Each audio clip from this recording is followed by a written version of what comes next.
Em primeiro lugar, a tia Tati está passando para agradecer muito os áudios, os vídeos que eu recebi de vocês, da leitura do texto de geografia sobre os espaços urbanos e os espaços rurais, né? E assim, um detalhezinho, a tia só colocou áudio, por quê? Eu sei que o áudio, quando a gente vai carregar no WhatsApp, ele dá aí para mandar 15, 20 minutos, né? O videozinho, quando a gente vai gravar direto no WhatsApp, ele tem um tempinho muito curto, na verdade ele tem até menos de 1 minuto, né? Então por isso assim, quando a tia mandar novamente outra atividade para leitura, tentam enviar áudio para mim, tá? E eu gostei que eu tive participação de alunos que faz dias que eu não ouvia a voz, que a gente não falava um oi, né? E assim vocês me enviaram. Claro que tem alguns que ainda estão me devendo essa atividade e eu estou esperando. Então, vou ler aqui com vocês o texto que vocês já leram aí. E como a tia já avisou, a gente sempre quando faz leitura, a gente conversa sobre isso, que a leitura de um texto, para melhor interpretação, para melhor compreensão dele, eu preciso ler no mínimo 3 vezes. Vocês já leram uma vez aí sozinhos, agora vocês vão fazer a leitura comigo e depois vocês precisam fazer outra leitura para poder realizar as atividades, ou no decorrer da atividade vocês vão fazendo a leitura para poder encontrar a resposta se for necessário. Tudo bem? Então vamos lá? Ai, e hoje o dia tá tão gostoso, né, gente? Bom demais de ficar em casa. Só que a gente nunca pode esquecer que ficar em casa também a gente precisa de cuidados, né? Se precisar sair para algum lugar, nós temos alguns critérios que precisam ser cumpridos. Sim, eu estou na escola, faço a minha aula, porém quando eu chego em casa, a primeira coisa que eu faço é tirar os meus sapatos fora da minha casa, coloco eles num cantinho, depois eu já vou tomar meu banho, tiro toda a roupa, lavo ela, sim, né? E aliás, antes do banho, antes de eu tirar minha roupa, eu lavo primeiro as minhas mãos com detergente, tiro a roupa, coloco ela para lavar, tomo um banho, aí sim eu estou pronta para poder ir lá beber uma água, para poder abraçar as minhas filhas, para poder fazer comida, né? Então assim, nesse momento da pandemia que nós estamos vivendo, que inclusive aqui em Várzea Grande e Cuiabá andaram aumentando os casos, a gente precisa de cuidado dobrado. A gente não pode mais vacilar, porque esse inimigo aí, esse coronavírus, ele é invisível. Como ele é invisível, eu não consigo perceber se de repente apareceu, se na hora que eu estou andando em algum lugar, alguém que está contaminado, de repente conversou perto de mim, o vírus pegou na minha mão, né, na minha roupa. Então eu não posso levar ele para casa. Então ele é invisível, a gente não consegue ver ele. Por isso é necessário sim a gente ter muito cuidado, muito, muito, muito. E vocês que são crianças, cuidado dobrado. Sim, porque vocês podem adoecer e se vocês adoecerem também a gente pode acabar adoecendo outras pessoas da família. Então assim, cuidados, tá? Muito cuidado. Papai e mamãe foi trabalhar, chegou da rua, não corre para abraçá-los. Deixa primeiro eles fazerem os primeiros cuidados, né? Lavar as mãos, tomar um banho, tirar aquela roupa que eles estavam na rua, para depois sim você poder abraçar, conversar, tá bom? É só um cuidado que a gente precisa ter a mais, a gente não precisa desesperar não, tá? É só um cuidadozinho que a gente tem que ter para ninguém adoecer. A gente já sabe quais são os cuidados principais e dentro de casa não precisa ficar usando álcool em gel toda hora, tá? O álcool em gel é um meio de proteção que vocês vão levar na bolsa, em algum lugar quando vão sair pra rua. Já lembram como que era aqui que a gente passava álcool em gel? A tia Ivanise ia lá, pingava, a gente tinha que esfregar aqui, esfregar as pontas das unhas. Sim, porque ele é invisível, eu não sei onde que ele tá. Então eu tenho que esfregar o máximo possível, porque com o álcool em gel, sim, ele vai eliminar, vai matar o vírus. Mas o principal é sempre estar lavando as mãos. Assim, a tia Tati andou usando muito álcool em gel. E quando eu estava usando muito, porque eu fui em diversos lugares, eu usei uma vez, aí eu não tinha como lavar a mão, usei outra. foi formando uma camadazinha e vai ficando uma coisa áspera, não vai ficando gostoso a nossa pele. Mas isso é só quando eu vou para a rua. Dentro da minha casa, não, eu vou pegar e vou ficar lavando com sabonete, com detergente, algum tipo de sabão para poder higienizar, tá? E assim, é menos agressivo para nossa pele, tá bom? É só uma dicasinha aí, um cuidado. Eu amo vocês muito, muito, muito e quero que vocês se cuidem por vocês e por mim, tá bom? Então vamos lá para a leitura. Espaço urbano e espaço rural, página 93. Primeiro vamos observar aqui as imagens que ele traz. Olha só, a primeira imagem que ele trouxe pra gente foi de uma cidade de Olinda, né? A gente consegue perceber muita movimentação de carros, de casas. E aqui embaixo a gente tem outra que é de Brasília, na cidade de Brasília, como que ela é, né? É uma cidade que foi projetada, foi pensada antes para ser feita. E aqui embaixo nós temos o Pirenópolis, que é uma cidade bem antiga, tá? Só que como ela não teve uma projeção, ela foi construindo casas, casas, casas, então ela não tem uma projeção igual foi Brasília. O texto, para aprender. As relações entre espaço urbano e rural permanecem intensas até os dias atuais. Como você já estudou, os municípios são formados em geral por paisagens urbanas e rurais. Nosso município tem paisagem urbana e rural? Nosso município é Várzea Grande. A paisagem urbana é a cidade, o grande centro, onde está a escola, né, que tem muita construção. Mas Várzea Grande também tem a zona rural, que ela é um pouco mais afastada do centro da cidade. É aqueles lugarzinhos onde tem mais sítios, pequenos sítios, tá? A gente não costuma ir neles sempre, né? De vez em quando, mas tem sim a parte rural de Várzea Grande. A cidade inteira, ela não é só de construção de centro urbano, ela também tem uma quantidade grande de parte rural. Vamos lá. A maioria dos municípios brasileiros é composta de duas partes. Uma é ocupada pela cidade, onde se localiza a prefeitura e denominada espaço urbano. Sabe onde fica a prefeitura nossa? Isso, pegando a Avenida Alzira Santana, desceu lá embaixo, a gente vai encontrar a prefeitura da nossa cidade. Então tá falando que a prefeitura fica dentro do espaço urbano. Várzea Grande é assim. A outra é constituída de campos, sítios ou fazendas e chamada de espaço rural. Aí ele já menciona que a segunda etapa é aquela onde é mais afastada, na periferia, na área suburbana, que aí é chamada de espaço rural, onde tem esses sítios, pequenos sítios, né? Ou fazendas.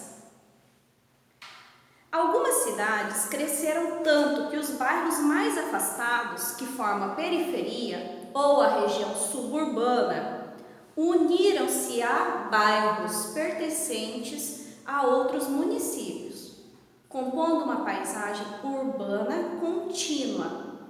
Então ele falou que as cidades vão crescendo, né? Os bairros vão aumentando, porque começou primeiro no grande centro, a cidade. Depois vão construindo casas. Chega uma hora que não tem quase espaço perto do centro. Então o que vai acontecendo? Vai aumentando casas mais ao redor. E vai indo, e vai aumentando, e vai tendo novos bairros.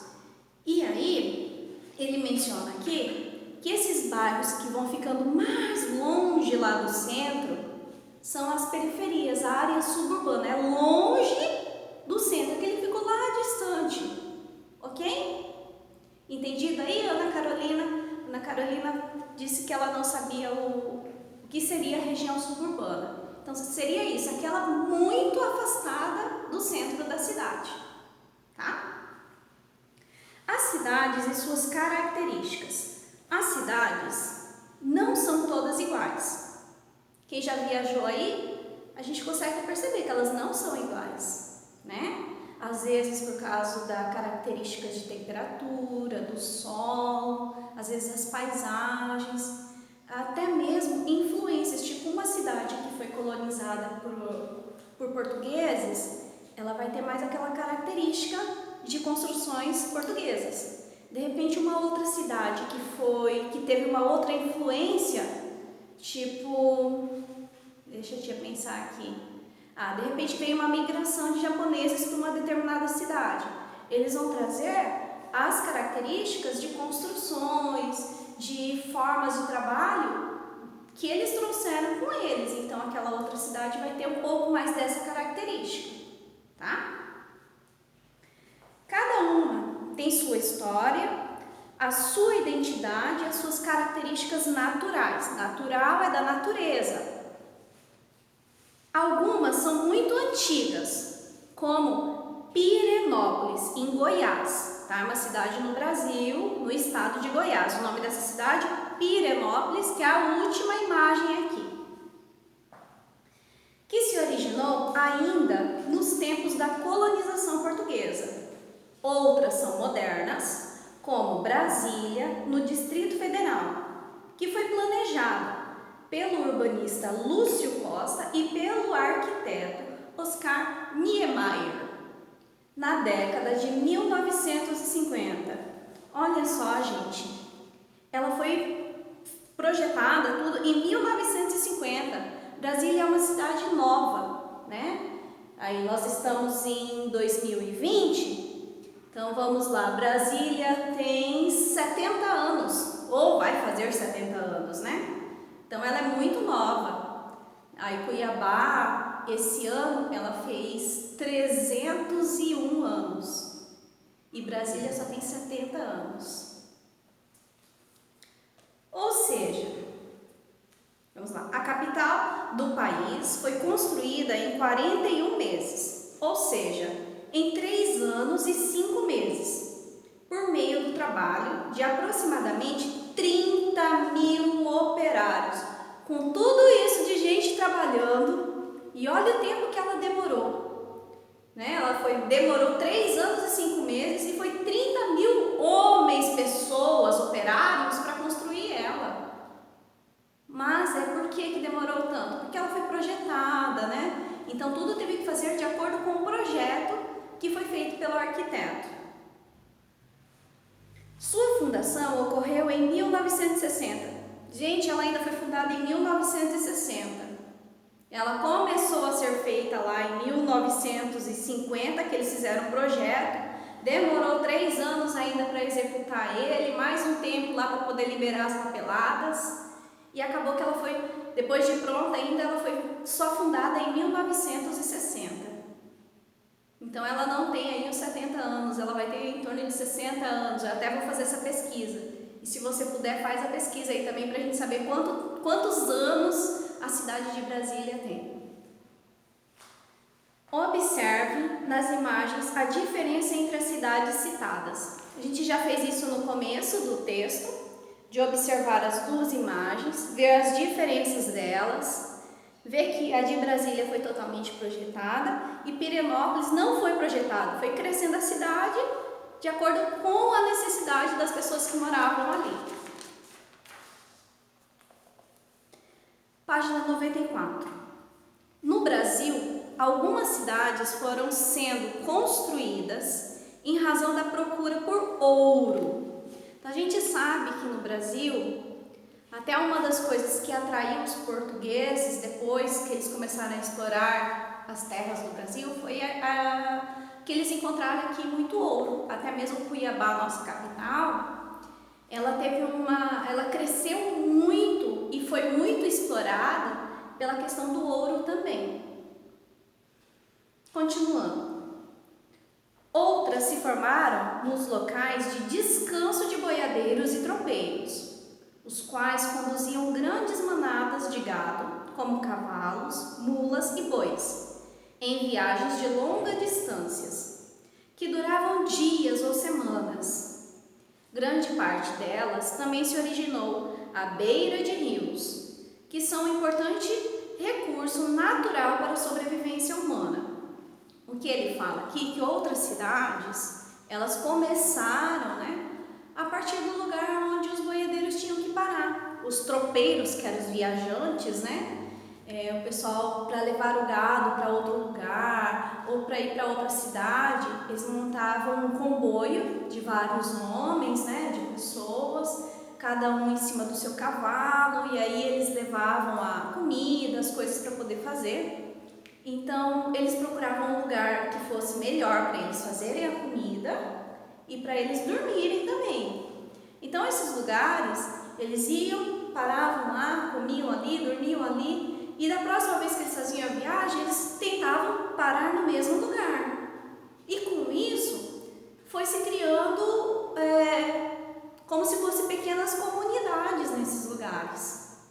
E aí, com isso, nesses lugares acabou começando algumas cidades, tá? Então é uma das formas aqui também que nasceram novas cidades.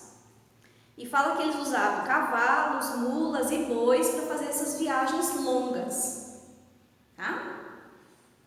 E também eles mencionam aqui que nas paradas, né, eles também procuravam algum lugar próximo de rio, e também algumas comunidades começavam à beira de rio. Por quê?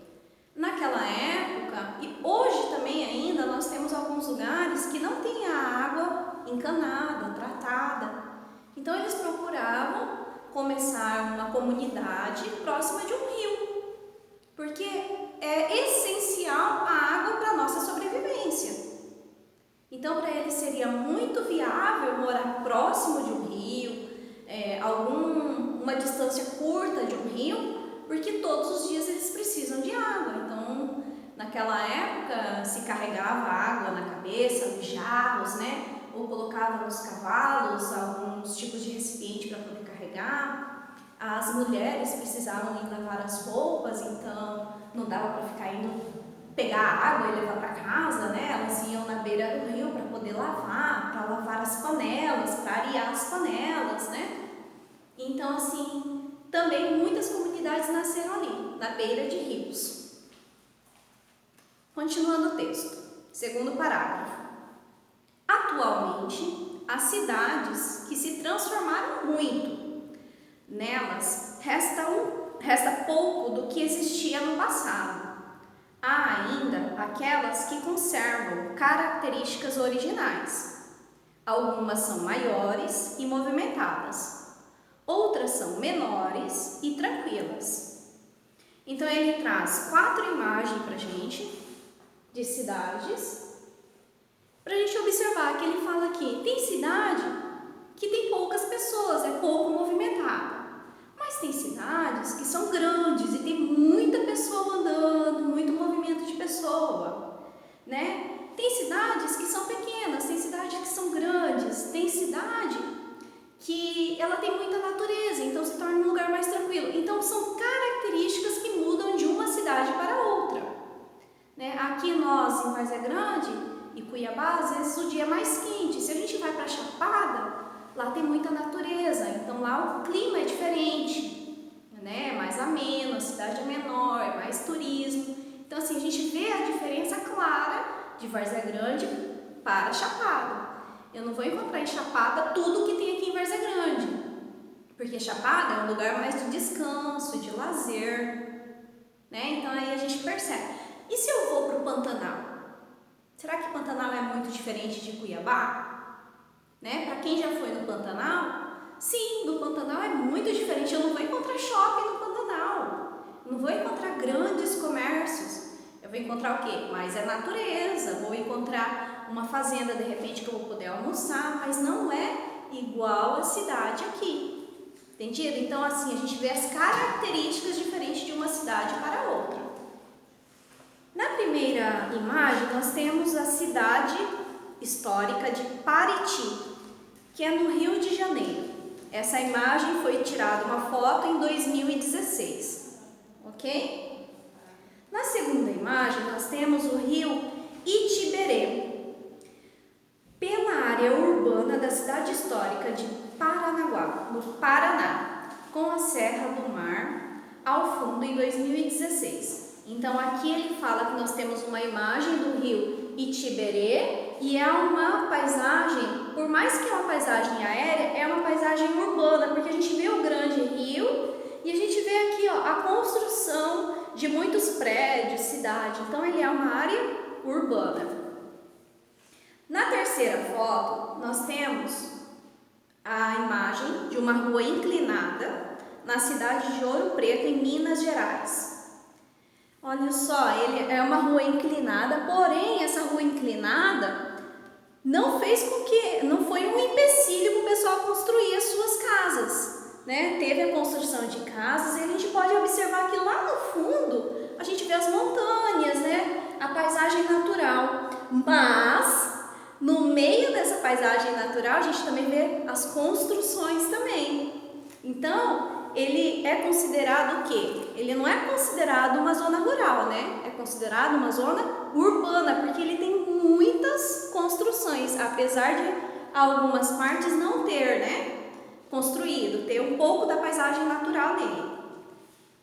A quarta imagem vai ser um estádio de futebol ao lado do rio Gravataí, com a ponte estaiada.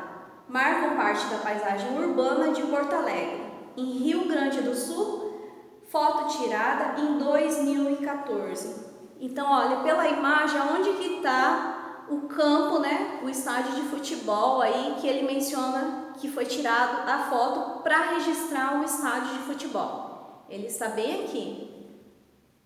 Também numa área urbana, porque a gente percebe que tem as construções. Ele até fala que perto do estádio tem uma ponte, a ponte estaiada, essa ponte grande aqui, ó. Essa ponte grande, por que ela foi construída?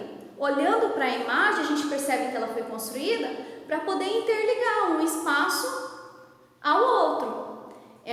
Antigamente, como não se tinham as grandes pontes, as pessoas atravessavam de barco, de canoa, e de acordo com que a civilização, as pessoas foram tendo necessidades, foram tendo ideias, né? Foram construindo carros, motos. Então, foi essencial a construção de ponte para as pessoas poderem passar mais rápido, ter menos gasto de tempo para poder fazer essa travessa rapidinho, né? Para poder ter o comércio interligado de um lugar ao outro, para facilitar a ida e a volta das pessoas.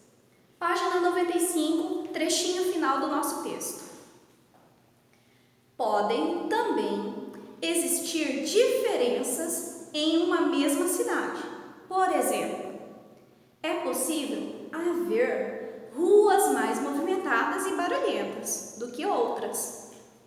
Ocorrem variações até mesmo dependendo do horário no qual determinado local é observado.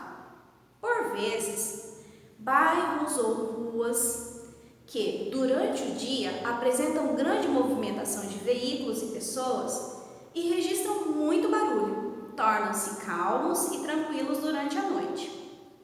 Aqui ele trouxe duas fotos do mesmo lugar, do mesmo trechinho em São Paulo. Vamos observar na primeira imagem, que está de dia. Essas manchinhas aqui, ó, são carros passando em velocidade. Quando eu tiro uma foto no celular de alguém se movimentando, fica assim também, ó. Fica meio embaçadinho, né? Então, são carros passando em alta velocidade. E na imagem à noite, as ruas a gente pode observar que já não tem veículo passando. Por quê? Aqui o que ele quis trazer para a gente observar é que em determinados momentos do dia a gente tem mais movimentos de pessoas. Por exemplo, aqui na nossa cidade, em dias normal, vamos até lembrar aí dos dias que vocês vinham para a escola. No horário que vocês saíam e vinham para a escola ou que a mãe buscava, a gente costumava ter mais volumes de carro na rua, mais pessoas, né? Mais pessoas esperando ônibus. Então, é o momento que tem mais fluxo de pessoas na rua.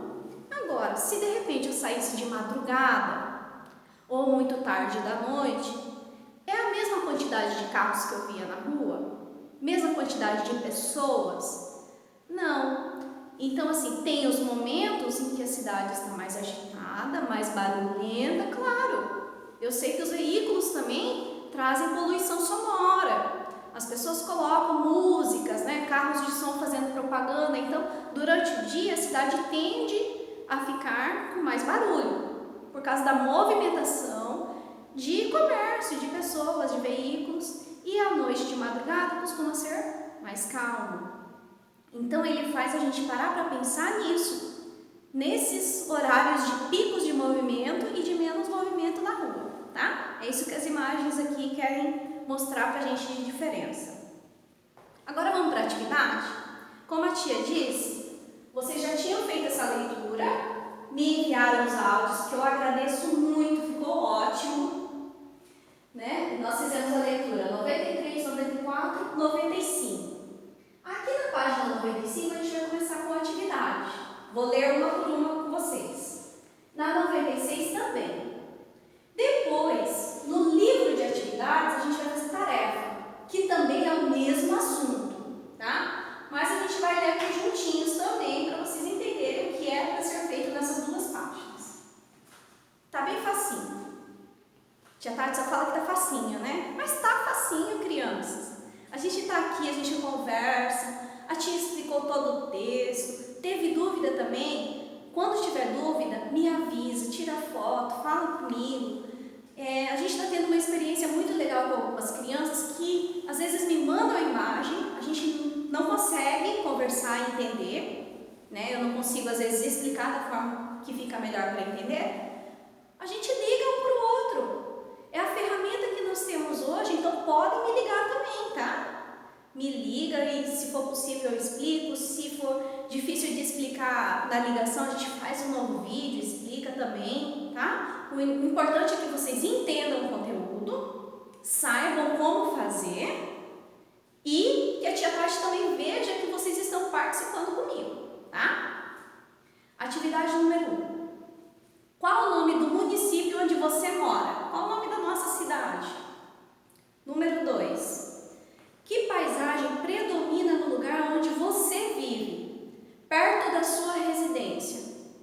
Agora a gente vai pensar em paisagem que seja ela natural ou cultural. Perto da minha casa tem rio, tem morro. O que tem de paisagem natural perto da minha casa? E o que tem de paisagem cultural perto da minha casa? Tem algum tipo de comércio? Tem alguma igreja?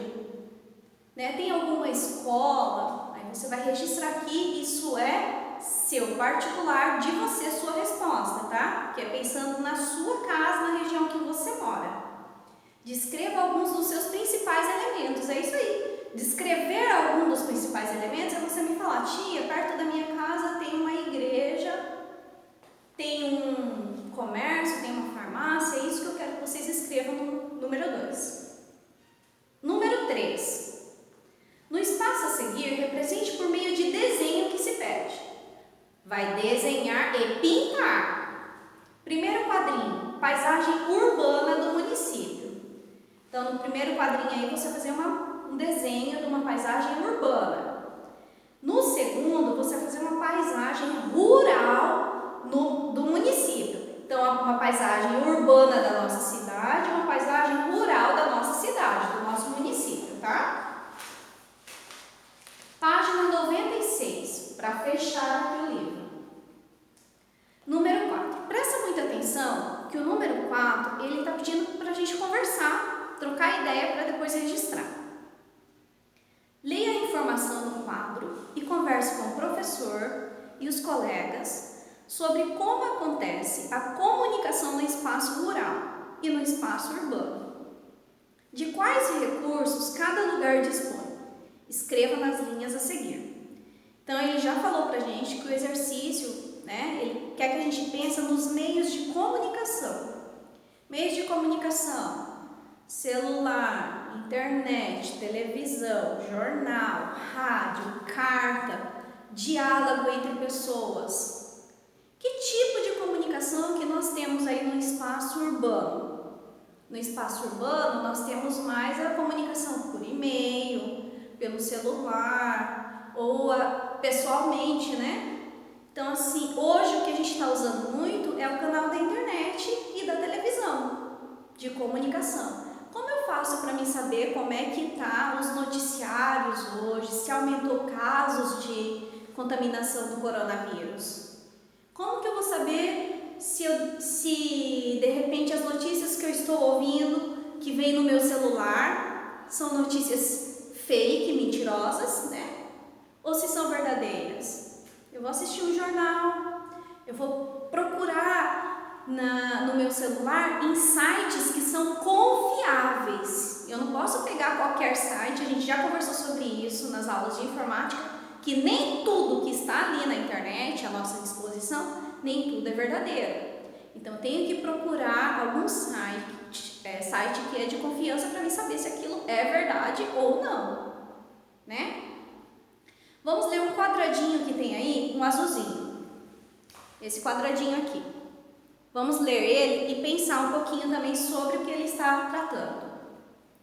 No espaço rural, a comunicação é mais direta. Direta porque ele fala de pessoa para pessoa. De pessoa a pessoa, pois normalmente os habitantes se conhecem. As notícias podem chegar de um lugar a outro em pouco tempo. Além disso, em geral, recursos tecnológicos como telefone, internet, TV a cabo, entre outros, até então considerados meios de comunicação urbanos, estão presentes no espaço rural. Tá. O que ele fala aqui é que esses tipos de comunicação no espaço rural, antigamente, a comunicação que eles tinham era de pessoa para pessoa. Eles iam saber das coisas que estavam acontecendo, de repente, alguma notícia da cidade, quando alguém fosse lá e contava. Ou ele ia saber de alguma notícia de um vizinho, quando outro vizinho do outro sítio que morava longe vinha visitar ele, tomar o chá da tarde, e eles conversavam para saber as notícias. Essa era a única forma de comunicação do espaço rural. Né? Eles não tinham nem a energia. Não chegava a energia lá. Lembra que antigamente eles até usavam lamparinas, velas à noite? Então, só que hoje, as coisas que acontecem no espaço urbano dentro da cidade também está chegando no sítio. O sítio já tem energia, que era coisa só do espaço urbano. A internet, que era só do espaço urbano, já está começando a ter acesso em alguns sítios. Às vezes o sinal não é muito bom, mas já está chegando por via de satélite. Então, e televisão. Televisão que antes só tinha no espaço da cidade, também hoje já tem um acesso melhor no sítio. Então, olha só como que os meios de comunicação que foram desenvolvidos na cidade estão chegando de uma forma rápida e hoje em dia praticamente é quase tudo igual. Com algumas restrições, mas quase tudo igual. Vamos lá. Então agora você vai registrar aqui embaixo, nessas 4 linhas, sobre como que é hoje esse espaço aí, esse espaço rural. Como que ele teve essas mudanças? O que o espaço urbano levou para lá e que hoje eles são quase iguais? Quais os meios de comunicação entre os dois? Tá? Número 5.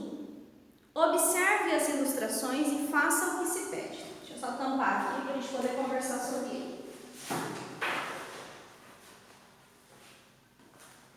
Nessas 2 imagens aqui embaixo, observe, tem um homem que está no sítio, né? E olha o que está ali no lombo do cavalo. No que ele está escrevendo? Ele está se comunicando com outro homem que está aí no espaço urbano, que está dentro do seu escritório. Como que os dois estão se comunicando? Os dois estão se comunicando através de computador, através de internet, né? Eles estão ali, ó, um e o outro conversando agora. Então, observando a cena, fazendo a leitura dela, nós vamos responder a questão A e B. A. Descreva a cena. Descrever é você contar o que você está vendo ali, o que essa cena tem, né? A primeira cena, eu tenho um boiadeiro, um homem que está a cavalo na sua plantação, no seu sítio, e está conversando com um empresário, com um advogado, com alguém que está lá na cidade, né? E aí, na questão B, em sua opinião, essa cena é possível ou não? Por quê? Hoje, é possível a gente ter uma cena dessa? Sim ou não? E por quê? Por que você acha que é possível ou que não é possível essa cena? Lembra do conteúdo que a gente conversou e falou até agora aqui.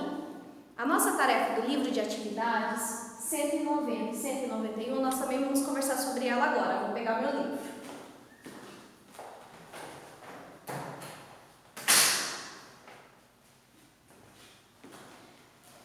Já está aqui nosso livro de atividades. Nós estávamos trabalhando no livro normal da sala, onde tem o conteúdo. Página 190. Espaço urbano e espaço rural. Questão 1. Procure em jornal, revista e na internet imagem de espaço urbano e rural. Recorte essa imagem e cole no espaço abaixo. Depois assinale com um X as características que podem ser encontradas com frequência em cada um desses espaços. Se você não teve como recortar a imagem, você vai desenhar a imagem aqui do espaço urbano e do espaço rural. E aí o que ele pede de complementação dessa atividade é marcar um X naqueles elementos que a gente vê com frequência no espaço urbano e no espaço rural. Mas aqueles elementos que tem aqui no seu desenho, na sua imagem, tá? Questão A, depois dos desenhos. Questão A. Característica do espaço urbano. Então, você agora vai marcar um X. Crianças, a tia Tati fez um erro aqui na interpretação, tá? O X não é nos desenhos do espaço urbano e do espaço rural. Tia Tati, o X é ali embaixo dos desenhos, na questão. Vamos lá, então. Me retrato aqui que eu entendi errado o enunciado, tá? Então, embaixo nós vamos ter questão A. Característica do espaço urbano. Então, você vai ler, tem 6 características de espaço urbano e você vai marcar um X somente naquelas que você encontra no espaço urbano da cidade, tá? Então, não são todas, há algumas. Na letra B, você vai marcar um X também naquelas que agora vai ter característica do espaço rural. Então, também temos 6 frasezinhas aí. Você só vai marcar X naquelas que são de características do campo, do espaço rural, tá? Na página 191, olha como já foi rápido, já estamos na metade da sua tarefa. Leia os enunciados abaixo. Ele vai trazer umas plaquinhas de anúncio, tipo aqueles anúncios de jornal, né? São esses anúncios aqui. Ele traz anúncio de venda, ele traz anúncio de aluga, de troca, de compra. Então, você vai ler esses 5 anúncios. Presta muita atenção, o que ele está fazendo, se ele está vendendo, se ele está trocando, quanto que é, o que ele está vendendo, tá? Detalhes, né, que eles vão trazer. Como se eu estou vendendo, eu estou fazendo um anúncio, o que é fundamental ter nesse anúncio? É fundamental no anúncio ter o que eu estou oferecendo, né? Dar detalhes do que eu estou oferecendo, que eu estou vendendo, que eu estou alugando.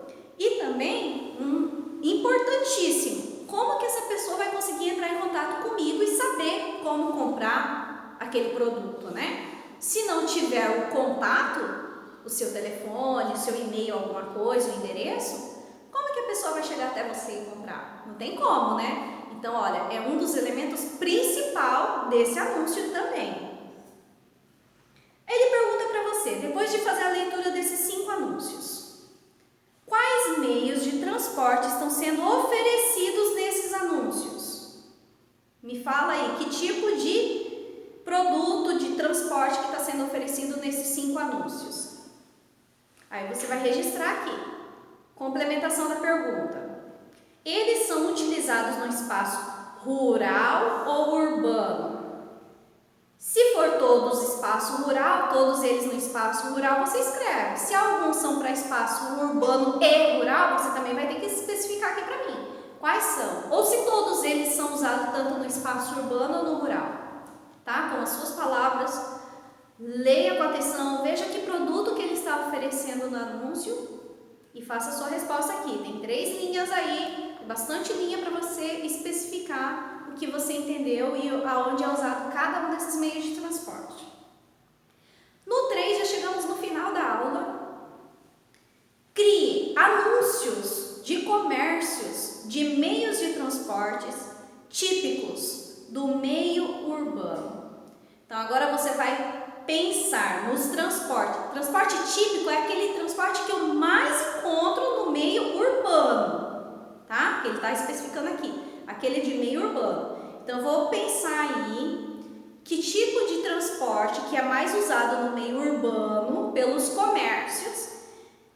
Ah, professora, hoje em dia estão usando muito moto, porque as pessoas estão evitando de sair de casa. Até mesmo a minha mãe, para comprar na farmácia, minha mãe liga lá e vem o rapaz de moto fazer entrega.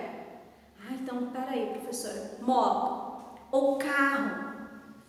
Então, um tipo de transporte que o comércio usa muito hoje na cidade.